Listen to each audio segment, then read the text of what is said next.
We brought you out here tonight because the National Park Service is going through some changes in interpretation. And what we're trying to do is we are trying to take advantage of the wealth of knowledge, years of experience that our audiences bring to the park. So let's do some math, and somebody's got to have a calculator somewhere on their phone, right? Right. So I'm going to estimate 30 of us. Let's go with 30. Let's estimate our average age. It's too much of a word problem. 55? Let's go with 55. 62. So multiply 30 by 55. 1,650. There are 1,650 hours. Not hours, days, years. Years. The sad thing is I'm going to be the one up here talking to you. That is really sad. Years of experience sitting right here in this area, right? That's a lot of life experience. So what interpretation is trying to do is say, you know what? Let's utilize that wealth of experience to help co-create some of these interpretive programs. Because ultimately, those of you who have been doing this for a while know that in interpretation, we strive to connect people intellectually and emotionally with the resources of the park. But I can't tell you what your emotional connection is to this National Park Service site. That's for you to find, right? So how can we work with audiences to help facilitate that connection? Good evening, everyone. Good evening. Pam. Thank you. My name is Pam Machuga. For those of you I do not know, I am a park ranger here at Cuyahoga Valley National Park, and I would like to welcome you to our evening. Now tonight we are going to explore a question.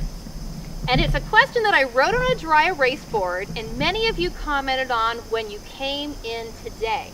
And the question is, what is the value of national parks? And what I found, let's see here, is that some of them are very similar. Preserving America's story, sharing our history, both good and bad. Biodiversity, keeping the beauty alive in the world while pondering wildlife. Of refuge, preservation, nourishment for the mind, the body, and the soul. Right? So these are the comments that you made regarding the value of national parks. And these are largely positive comments, which I'll admit, I kind of figured, being as you were coming to a national park, that you did find value in. Now, over the course of history, not everybody has been so positive about the value of national parks. And some of them see different values in the land that today we call national parks.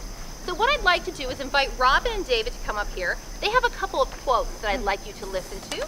Come on up. And I'm going to have Robin read her quotes first. There is, of course, no sense at all in just trying to describe the Grand Canyon. Those who have not seen it will not believe any possible description. Those who have seen it know that it cannot be described. It is not a show place, a beauty spot, but a revelation. The Colorado River made it, but you feel when you are there that God gave the Colorado River its instructions. The thing is Beethoven's Ninth Symphony in stone and magic light. The region is, of course, altogether valueless. After entering it, there's nothing to do but leave. Ours has been the first and will doubtless be the last party of whites to visit this profitless locality. It seems intended by nature that the Colorado River, along the greater portion of its lonely and majestic way, shall be forever unvisited and undisturbed. Thank you.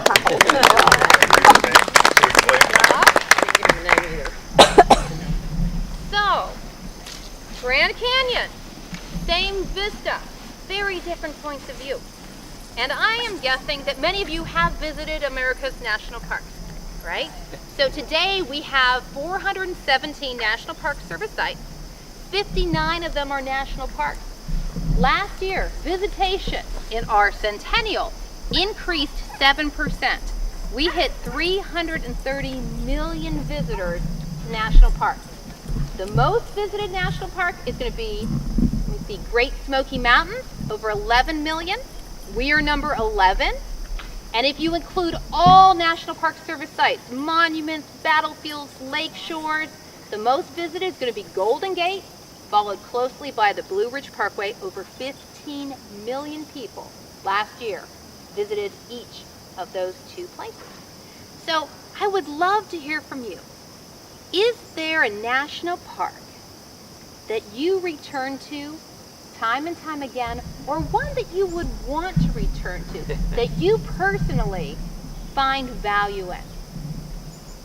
Glacier. Glacier, and what is it about Glacier National Park that speaks to you? No matter where you looked, there was always something fabulous to look at. If you were standing next to the restroom and you were looking at the restroom, it's framed by the most beautiful mountain ranges. I mean, it's just unbelievable, truly. Denali.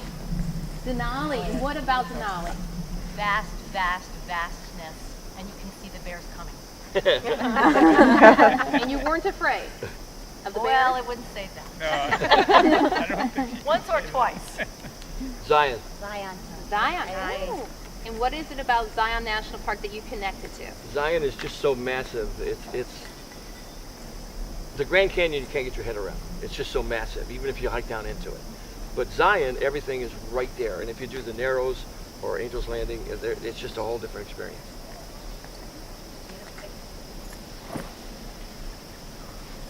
I say this one. This is in our backyard. Cuyahoga Valley is right here. We can come to this every single day. And every single day you come here, you see something different. You see a different animal in a different spot. It's not the biggest, not the widest, doesn't have the huge vistas, but we come here several times a week just to get away from home. And we're not even that far, so. Death Valley. Oh, and what is it about Death Valley that draws you and connects you? Several feet, hundreds of feet below sea level. When it rains, it's a mass of wildflowers. And there's a peak there, 14,000 feet snow cover.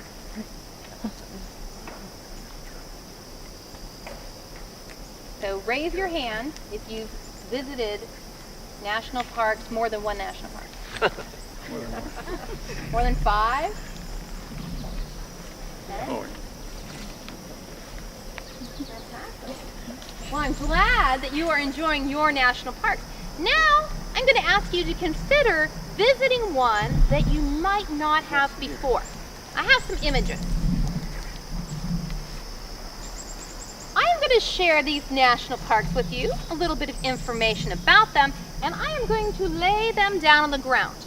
I'm going to ask you to pick one that you have never been to before, but might be interested in visiting. Right?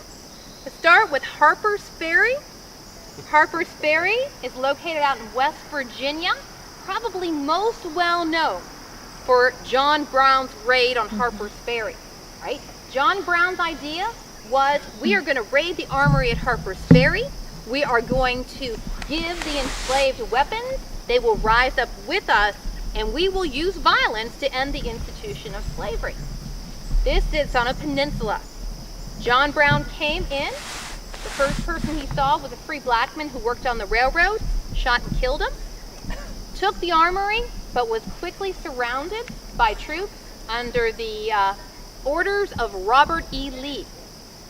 And John Brown will be captured and eventually hung for treason. Right before he's hung, he said he is pleased to die for a cause rather than dying to pay a debt to nature. Today, if you go to Harper's Ferry, they have museums. They have 2 very powerful rivers, the Shenandoah and the Potomac. You can go on the Towpath Trail. You can access the Appalachian Trail. So, Harper's Ferry. The Grand Canyon. Okay? The Grand Canyon, it was established back in 1919, probably most well known for stratigraphy. If you go to the Grand Canyon, it looks like there's a bathtub ring around the whole canyon, right? The bottom level of the Vishnu schist millions of years old. It's hard to get your brain around it. 277 miles of river are running through it. At its widest, it's about 18 miles wide. It is 1 mile deep. You go out there today, you can hike down to the Grand Canyon. You could take a mule ride down to the Grand Canyon. Pictured Rocks, National Lakeshore, Upper Peninsula of Michigan. It was the first national lakeshore to be part of the national parks. It was established back in 1966. Now, the beautiful thing about this park is that the waters are so incredibly clean. We're used to Lake Erie, right? So industry grew up all along Lake Erie. Not so up in Superior. So at that northern part, it has a pretty harsh winter. But the water's so clear that you can see the shipwrecks lying on the bottom of the lake. You can take a boat ride to see the rock formation from the outside and then hike into them to get a different perspective. Yosemite National Park, okay? This one would have been the world's first national park if we had not had a state of California. Thing is, the government decided to set aside this land, so they took it and they gave it to California and said, here you go, this is a really nice park, keep it so. A few years later, they said the same about Yellowstone, but of course there was no state out there. It was all territory, and so Yellowstone becomes the country's first national park. But Yosemite, I always say you can throw a rock at pretty. I don't care how far you throw, you're going to hit something beautiful. Waterfalls, wildlife, the Ahwahnee Lodge overlooking El Capitan, right? Beautiful. Yellowstone National Park, the world's first national park. Yellowstone has incredible geysers. It has hot springs.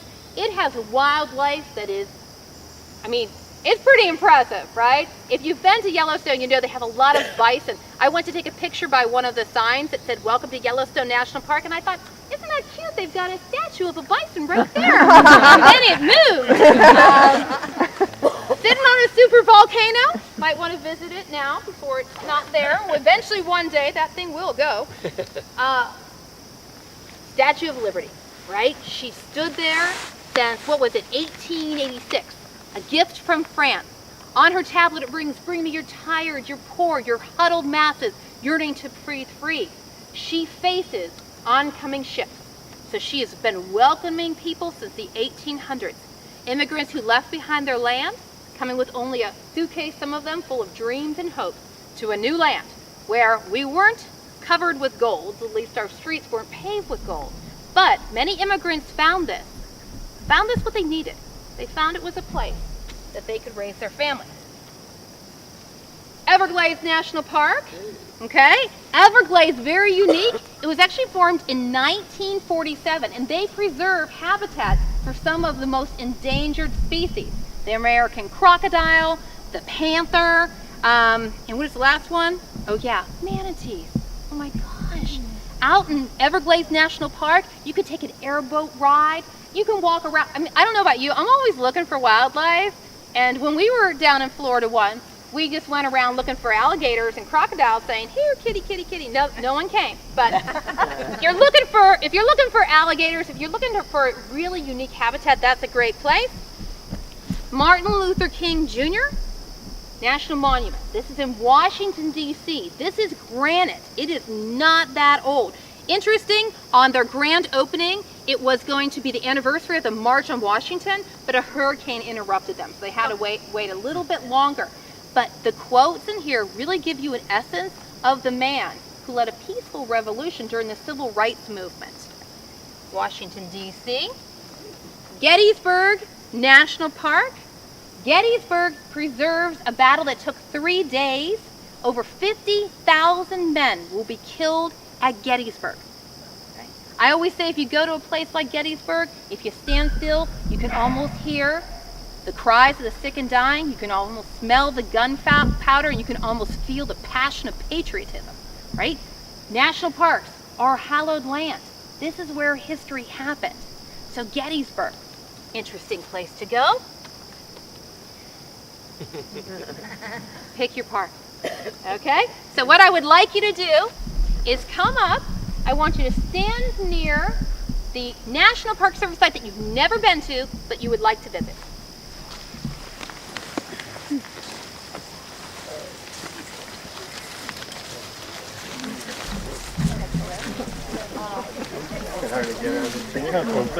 Okay, and I'll have one of you guys go ahead and pick it up. Pick up the one, hold it high so everyone can see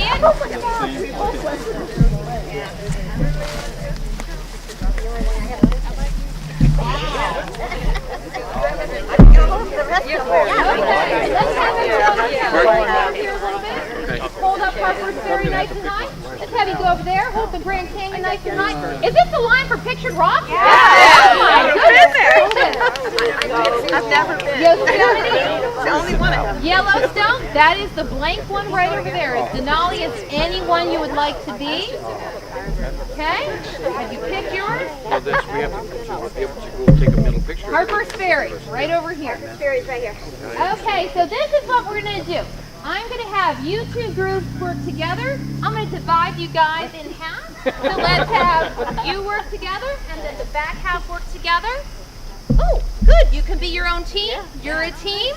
I'll have you guys all work together. What I'd like you to do, you can move off so you have a little less noise pollution, but I want you to talk and each of you share what is it about this national park that made you pick it as one that you would like to visit? What is it about this National Park Service site that made you want to visit? You guys can go right there. I just think it's pretty. I like waterfalls and deep canyons and lakes. Got all of it. Just something I have to do as an adult. Giant sequoias. That was a beautiful place, and to hear Pam talk about it, Yeah. I like those things that she said picked out of. Yeah, that's things I like. I'd like to go beyond Yosemite Valley, though, because that's what I've heard. Most people only go to Yosemite Valley, so I kind of like to go out and explore the backcountry too.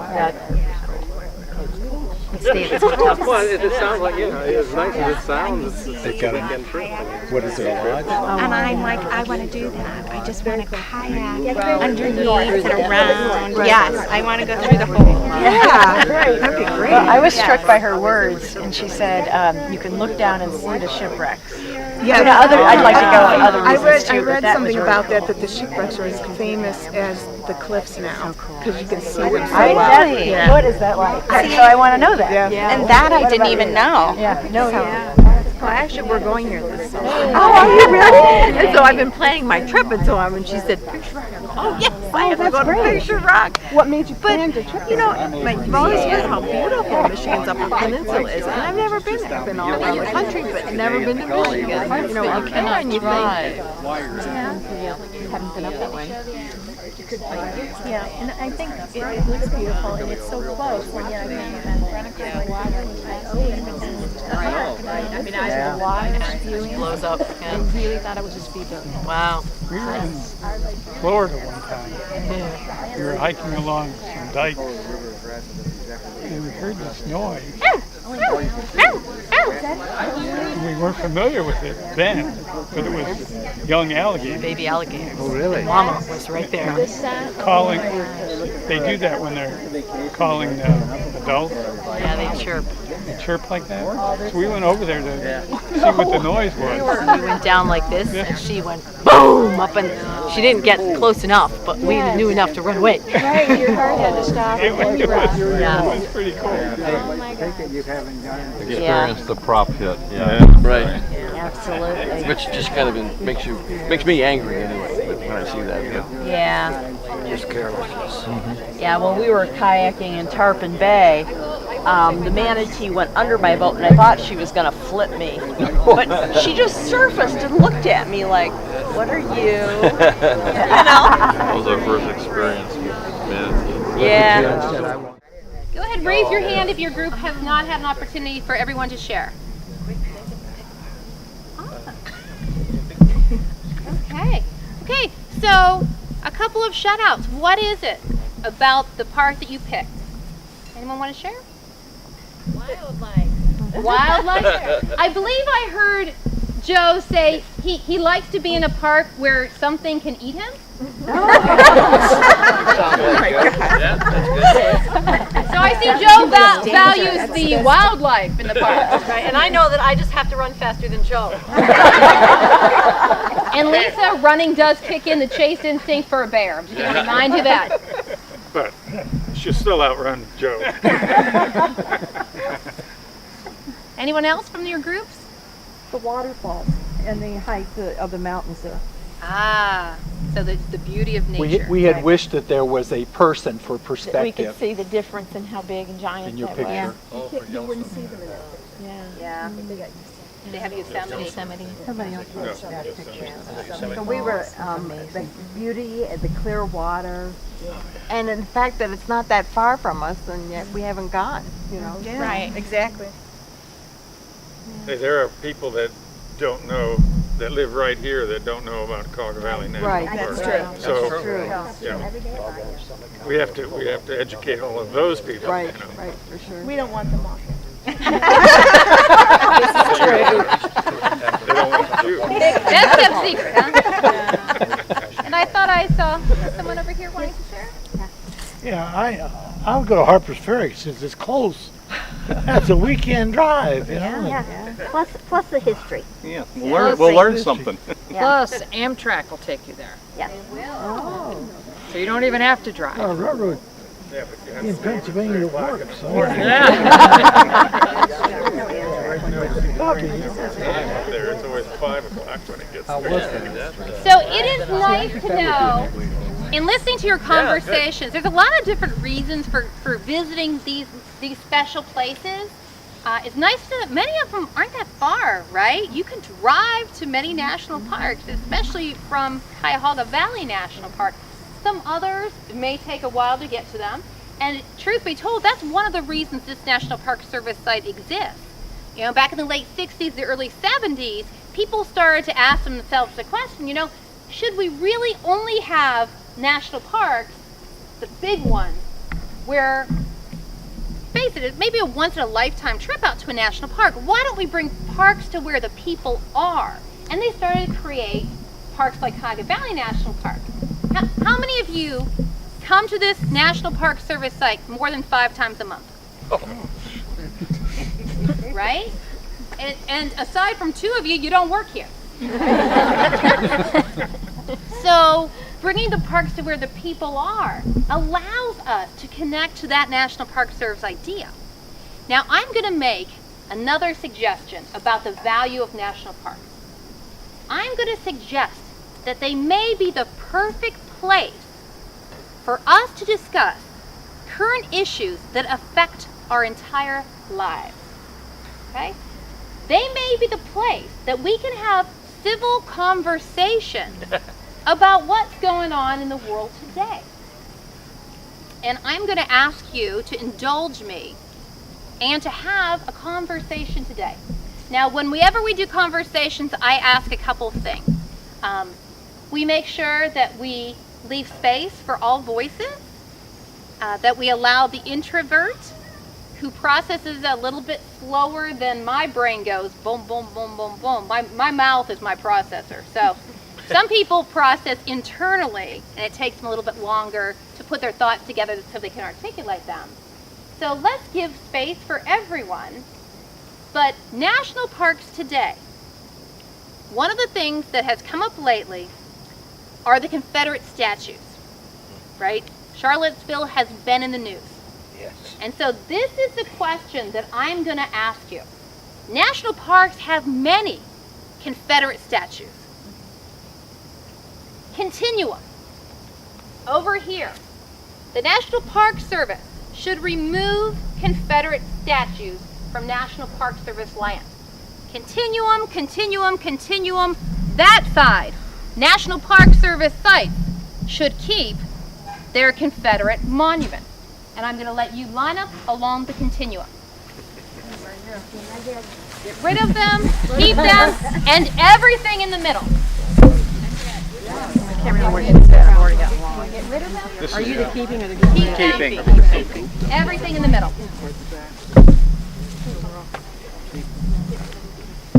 No. It is. Are you? I'm getting rid of. You're forgetting rid of. Okay, I'm in the middle. Okay. So, Part of our history. now what I want to hear is, why are you standing where you're standing? And we'll start in the middle. Who would anyone like to share? We're in the middle. I think we agree that we see both sides of the issue. It's part of our history, part of our negative history in many cases, but it's part of our history, and it's how we got where we are today. Looking at it from one particular population, I can see how they would be a source of aggravation, embarrassment, anger, whatever, but I can see the value of them as well. Oh, absolutely. You can't ignore our history, good or bad. You know, you can't ignore it. I've been to Dachau. I mean, it's a pretty ugly spot, but they didn't tear it down. It's there. That's exactly why I'm here. Right. On this side, it's history. It's what happened, but that doesn't give us the right to tear it down. It happened, so it should be preserved. It doesn't give us the right to just tear it down and pretend like it didn't happen. That's why it's the exact same answer, except I'm here for that. I agree we shouldn't tear them down, but we were recently in Holland and they had a monument to this guy that has been there for decades, maybe centuries. When they renovated them, when they were renovating that area, there were a lot of dissent because he turned out to be not such a great guy. By the end of, by now you look back at what he did and you say, well, that wasn't a real, he did good for us, but while he was doing good for us, he was murdering all these other people. So what they did was on that monument was they did the plaque, and they talked on that plaque about what he did for the community, but also the bad stuff that he did to the other people in order to do the good for this community. I know that's kind of convoluted, but maybe we do something like that. This guy was a good guy and he did what he needed to do at the time, but because of that, this was some of the consequences. A little bit different. I think it opens a discussion. I agree with you. I think it's a good idea to keep the statues because it is part of our history and our perspective changes. And we have to pass this along to children and grandchildren. How else will they know if we take things away and we only have what is generally approved by a certain group of people that's acceptable to citizens? We have to look at all of them. And many of those people also fought with the whites. It wasn't just the whites that were in the battle. It was both sides, but a lot of the color went with the whites as well. But it allows us to educate everyone and provide the context of what they stand for, what they stood for, and where we are now, where we've grown from that. Pam, one example is out in Glacier where there's an exhibit the Park Service put in for the Blackfeet Indians who think that the government kind of ripped them off, taking their land, and the Park Service put in a nice large exhibit so they can tell their side of the story. I mean, like these guys said over here, it's history. You're going to censor it? I mean, you hear this stuff now in the news, I'm thinking, what about the history books when we were growing up? How much of that's censored? They're just telling the story that the author wanted us to hear? Now it causes me to question everything. Sorry. Which is not bad. Yeah, it really isn't. Question everything. That's not bad. And Ray, how Thank about you? you. Why are you on this side? Most of those statues were erected after 1915. They weren't erected about the Civil War. They were erected about suppression of the blacks in the South. Now I wish my brain it because I had a lot of other stuff. But darn it, makes me so mad. My brain went blank. But they did rebel. They were breaking up the Union. Appomattox was, 62? The same weekend, Vicksburg fell. At that point, they knew that the South lost the war because General Lee was such a great general. He kept it going for 3 more years and killed a few 100,000 people more. I don't see the need to have his statue up there because it was It wasn't until 65 or so that those people in the South got the right to vote. And all of that time they were suppressed for 100 years. And I don't see to make it a big deal for it. I would just as soon see them taken down. But like you said about Dachau, you have Dachau and Auschwitz, and where some people would go to those places and they would say, you know, this is really great, you know, that they did all of this. It's a lesson that the rest of the world can see because it's right there in front of them, you know. The same way these statues, if they're there, people will have whatever thoughts they're going to have about the thing. Well, But it's a reminder of something that you're sorry it happened, but it happened. And if you think good about it, then it's your thoughts. If you think bad about it, it's your thoughts. You know. So. Well, Dachau is a memorial. You don't see any generals, German generals, or those people, any statues over there. All of that stuff has been removed. No, but that's the physical reminder of. That's what. Yeah, You know, it's a memorial. Yeah. But we still have the physical reminders in the battlefield and the places you can go and see where the wars took place, just like where that is actually where the things happened. The statues can come down from being in a park where somebody has to look at it. It can be put into a museum. We could put them in places where people can go and study the history of that time. That doesn't mean that it has to be up in the park where people might be offended by it by having to see it every day. So by taking the statue down, we're not removing the history and we're not saying it didn't happen. We're saying that we're going to put it here in this museum where we can all look at it, or we can put it by the battlefields and explain that to them. So the statues and the battlefields are different things. The statue was built to be honor a Gettysburg certain person. is the battlefield. It's a national park, and it does have that. Yeah, but I'm saying the statues and the battlefields are kind of. That's what I'm saying. It's not like memorializing the men. You can memorialize the event. Yes. Yeah, you can go to the battlefield and see that the place is awful, but a statue is not. At what point, though, do we draw the line and edit history when you take away the memorials and the statues? Well, at what point did all the blacks who still live here and who lived through the lynchings and all of that, what do they think about these people that did it to them? Look here and look right down here now where you got the Ku Klux Klan and all of those people. And everybody is saying they're terrible. Okay, being an Asian minority, the only one here. Welcome. And having been in both South Korea and here, and being raised mostly here in the U.S., where are the statues honoring the Irish that were slaves? Well, they weren't really slaves there. They were just mistreated. They were mistreated. No, not like the blacks. The blacks were treated much worse than the Irish. That's really questionable. Yeah, really questionable. Now, can I ask a question? So, listening to each other, would anyone here change spot on the continuum from where they started? Yes. Based on comments, go ahead and move to where you might. I actually really heard what this gentleman said because I remember reading that a lot of those statues were put up in the 30s and the 40s with the purpose of intimidating black people who were trying to vote. Thank you. Right. And the Confederate flag started appearing on state flags in the 30s and the 40s as a way to intimidate black people. Yes, it was. And so, yeah, I have to think about that.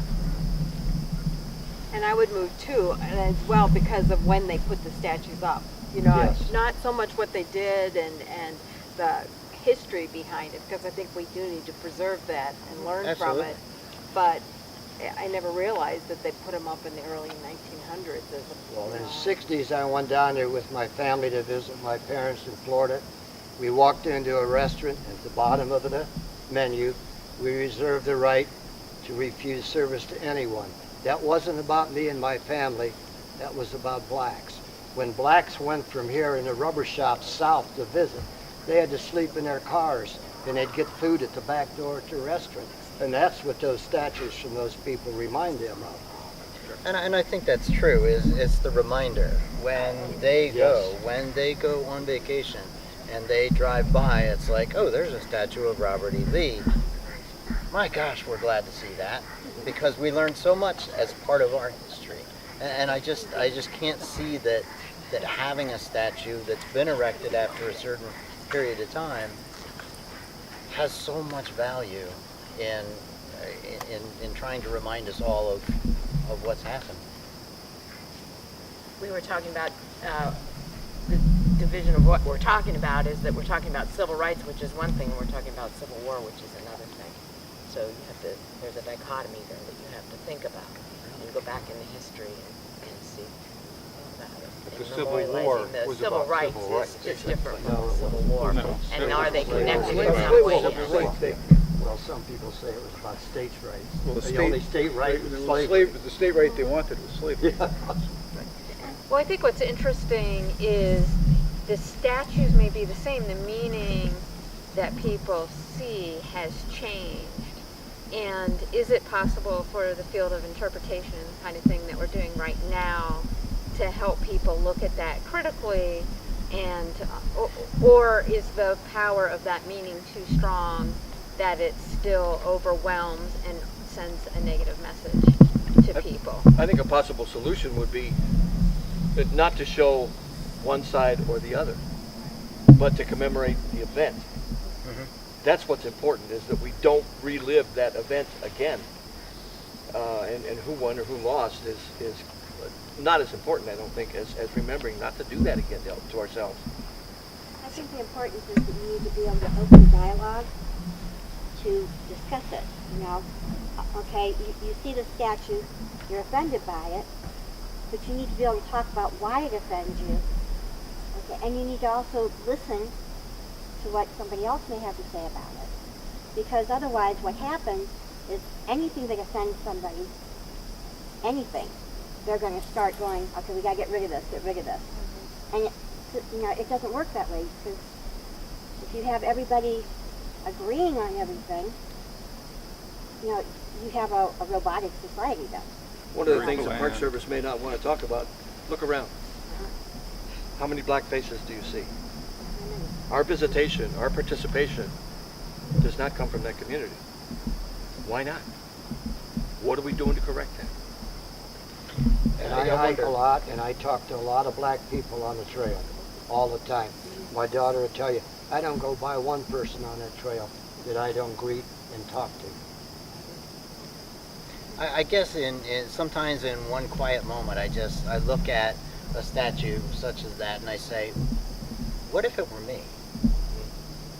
Then how would I feel inside? Would I change my spot in the field here? And I don't know that I would, but if it were me, if my skin were black, if there was nothing more to me other than my skin were darker, would I feel differently? And should I? Well, I'm gonna actually ask if we can bring this conversation to a close, because it sounds like we could go on. One more thing that I heard with all of this hullabaloo. When the war ended, General Lee said, let it go. He didn't want any of this aggrandizement. He wanted the country to reunite. That's what he wanted. Mm-hmm. And that's why he's got honors, and that's why colleges are named after him, and things like that. Because the worst thing that happened is when they killed Lincoln, and you got the carpetbaggers down there. If Lincoln had lived, he wouldn't have had all those problems. And I kind of feel like, since I let Ray talk and I saw you holding your hand up. Yeah, well, I was just thinking that it's important that it's place-based. You know, that if the statue is there where something significant happened, that's what National Park can do, is to talk about a place. So if the statue makes sense in that place because something happened, then that needs to be, that seems okay. But if it's just there for other reasons and it doesn't fit, then seems like that should be removed. Well, they didn't put all those Confederate flags up on those state houses down there till the 40s. Before that, they never had them there. It was all part of the suppression. I'm going to shut up, Pam. One more thing. Pam, one thing's missing here tonight. There's no police standing between people with different opinions. We're talking peacefully. Right. Yes. Pretty good. We Thanks for should be asking. figuring out how to have this dialogue with half of the population black. Yeah. Yeah. Okay. Thank you so much for being very respectful of each other and very thoughtful. I'm going to ask everyone go ahead and have a seat.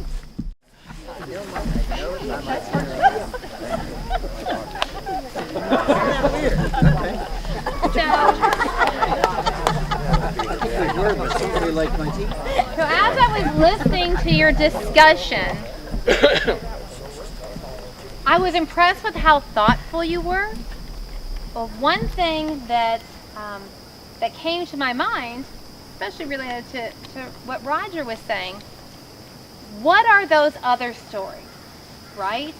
So what are the stories that we're not yet telling? The winners write history. Yeah. Right? They get to decide whose statues go up in many cases, what we memorialize, what we preserve. So what are those stories that we're not yet aware of? What are those stories?